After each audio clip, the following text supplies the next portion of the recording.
30 വർഷത്തെ സേവന പാരമ്പര്യമുള്ള ആര്യ കോളേജിൽ 100% ജോലി ഉറപ്പോടെ പാരാമെഡിക്കൽ കോഴ്സുകളിലേക്ക് അഡ്മിഷൻ ആരംഭിച്ചിരിക്കുന്നു. Arya college, new bus stand, Nilambur. ആശാവർക്കർമാരുടെ സമരത്തെ കാണാത്ത സർക്കാർ അദാനിക്ക് മുന്നിലാണ് കണ്ണു തുറക്കുന്നതെന്ന് AICC general secretary KC Venugopal MP പറഞ്ഞു. നിലമ്പൂരിൽ UDF കേന്ദ്ര തെരഞ്ഞെടുപ്പ് കമ്മിറ്റി ഓഫീസിൽ മാധ്യമപ്രവർത്തകരോട് സംസാരിക്കുകയായിരുന്നു അദ്ദേഹം. കേരള ചരിത്രത്തിലെ ഏറ്റവും വലിയ ജനകീയ സമരമാണ് ആശാവർക്കർമാർ നടത്തിയത്.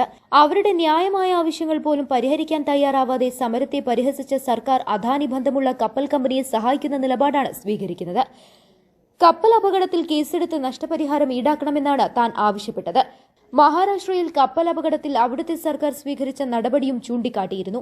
എന്നാൽ അദാനി ബന്ധമുള്ള കപ്പൽ കമ്പനിയെ സഹായിക്കുന്ന നിലപാടാണ് സർക്കാർ സ്വീകരിച്ചത്.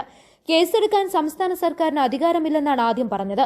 എന്നാൽ ഇപ്പോൾ CPM പ്രവർത്തകന്റെ പരാതിയിൽ ദുർബല വകുപ്പുകൾ ചേർത്താണ് കേസെടുത്തിട്ടുള്ളത്. മലപ്പുറത്തെ അപമാനിച്ചതിൽ മുഖ്യമന്ത്രി പിണറായി വിജയൻ മാപ്പ് പറയാൻ തയ്യാറാകണമെന്നും ആവശ്യപ്പെട്ടു. മലപ്പുറത്ത് നിന്ന് 150 കിലോ സ്വർണവും 123 കോടി രൂപയുടെ ഹവാലയും പോലീസ് പിടിച്ചെന്നും ഇത് രാജ്യവിരുദ്ധ പ്രവർത്തനങ്ങൾക്കാണ് ഉപയോഗിക്കുന്നതെന്നുമാണ് മുഖ്യമന്ത്രി പറഞ്ഞത്. ഇതുവരെ ഇക്കാര്യത്തിൽ മുഖ്യമന്ത്രി ഖേദം പ്രകടിപ്പിച്ചിട്ടില്ല. നിലമ്പൂരിൽ പ്രചരണത്തിനെത്തും മുൻപെങ്കിലും മാപ്പ് പറയാൻ തയ്യാറാകണം. സർക്കാരിനെ പ്രതിക്കൂട്ടിലാക്കുന്ന തെരഞ്ഞെടുപ്പാണിത്. കേരളം കണ്ട ഏറ്റവും വലിയ അഴിമതിയായ ദേശീയപാത നിർമ്മാണത്തിലെ തകർച്ചയിൽ കേന്ദ്ര ഉപരിതല ഗതാഗത മന്ത്രി ഗൌരവത്തോടെ പ്രതികരിച്ചിട്ടും മുഖ്യമന്ത്രി അതിൽ ഗൌരവം കാണാനോ പ്രതികരിക്കാനോ തയ്യാറായിട്ടില്ല. നിലമ്പൂരിൽ വരുന്ന മുഖ്യമന്ത്രി കൂരിയാട്ട് പോയി ദേശീയപാത തകർന്ന സ്ഥലം സന്ദർശിക്കാനെങ്കിലും തയ്യാറാകണം. Parliament public accounts committee chairman എന്ന നിലയിൽ ദേശീയപാത നിർമ്മാണത്തിലെ അഴിമതിക്കെതിരായ ശക്തമായ നടപടി തുടരും. ജനങ്ങളുടെ സുരക്ഷ ഉറപ്പുവരുത്തലാണ് പ്രധാനം. അഴിമതിക്കാരെ വെറുതെ വിടില്ല. ക്ഷേമ പെൻഷനുകൾ കുടിശ്ശികയാക്കിയ ശേഷം തെരഞ്ഞെടുപ്പിന് മുൻപ് വിതരണം ചെയ്യുന്നതിനെയാണ് താൻ വിമർശിച്ചത്. അല്ലാതെ ക്ഷേമ പെൻഷൻ വാങ്ങുന്നവരെയല്ല. കെട്ടിട നിർമ്മാണ തൊഴിലാളി പെൻഷൻ 17 മാസമായി കുടിശ്ശികയാണ്.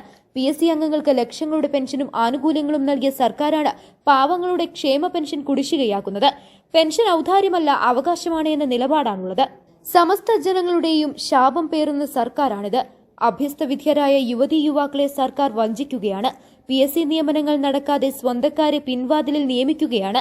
33,000 പേർക്ക് താൽക്കാലിക നിയമനം നൽകിയപ്പോൾ കേവലം 10,000 പേരെ മാത്രമാണ് എംപ്ലോയ്മെന്റ് എക്സ്ചേഞ്ച് വഴി നിയമിച്ചത്. ബന്ധുക്കളും പാർട്ടിക്കാരുമായി 23,000 പേരെയാണ് പിൻവാതിലിലൂടെ നിയമിച്ചത്. കമ്മ്യൂണിസ്റ്റ് സർക്കാരിന്റെ ഭരണമല്ല ഇവിടെ നടക്കുന്നത്. ജനങ്ങളെ ദുരിതത്തിലാക്കിയ സർക്കാരിനെതിരായ വിധിയെഴുത്തായിരിക്കും നിലമ്പൂരിൽ ഉണ്ടാവുകയെന്നും KC വേണുഗോപാൽ പറഞ്ഞു. പാവപ്പെട്ടവരിൽ പാവപ്പെട്ടവരായിട്ടില്ല, ജീവിതത്തിന്റെ രണ്ടറ്റവും കൂട്ടിമുട്ടാൻ പാടുപെടുന്ന, അത് അടിസ്ഥാനപരമായിട്ടുള്ള തൊഴിലാളികളായാലും പാവപ്പെട്ട കൃഷിക്കാരായാലും പാവപ്പെട്ട അധിക വരുമാനമില്ലാത്ത സർക്കാർ ജീവനക്കാരനായാലും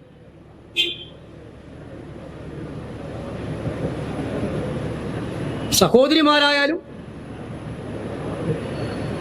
സ്ത്രീകളായാലും അവരുടെ എല്ലാം ശാപം പേറുന്ന ഒരു ഗവൺമെന്റാണ്. ഇതുപോലെ ഇത്തരക്കാരുടെ ശാപം ഏറ്റുവാങ്ങിയ ഒരു ഗവൺമെന്റ് സമീപകാലത്തൊന്നും കേരളം ഉണ്ടായിട്ടില്ല. പക്ഷെ ഏറ്റവും വലിയ ശാപം ഇവർ ഏറ്റുവാങ്ങുന്നത് അഭ്യസ്തവിദ്യരായിട്ടുള്ള കേരളത്തിലെ യുവതി യുവാക്കളിൽ നിന്നാണ്, ചെറുപ്പക്കാരിൽ നിന്നാണ്. 9 വർഷത്തെ ട്രാക്ക് റെക്കോർഡ് എടുക്കണം. 9 വർഷത്തെ track record. Public service commission മെമ്പർമാർക്ക് ശമ്പളം കൂട്ടി കൊടുക്കുന്നുണ്ട്. പക്ഷേ അവര് നിയോഗിക്കപ്പെട്ടിരിക്കുന്നത് PSC ലിസ്റ്റ് ഉണ്ടാക്കി ആ ലിസ്റ്റുള്ളവരെ ഒഴിവുകളിൽ റിക്രൂട്ട് ചെയ്യാനാണ്. വനിതാ പോലീസ് കോൺസ്റ്റബിൾമാരുടെ സമരം നിങ്ങൾ കണ്ടതാണ്. ഒഴിവുകൾ ഉണ്ടായിട്ടും റിപ്പോർട്ട് ചെയ്യാതെ PSC ലിസ്റ്റുകൾ എത്രമാത്രം പോയി എന്നുള്ളത് നമ്മൾ കണ്ടതാണ്. വേറൊരു ഭാഗത്ത് താൽക്കാലിക നിയമനങ്ങൾ, സ്വന്തക്കാരെ തിരികെ കയറ്റാനുള്ള നിയമങ്ങൾ തകൃതിയായി നടത്തിയ ഒരു കാലഘട്ടം ഇതുപോലെ ഉണ്ടായിട്ടില്ല.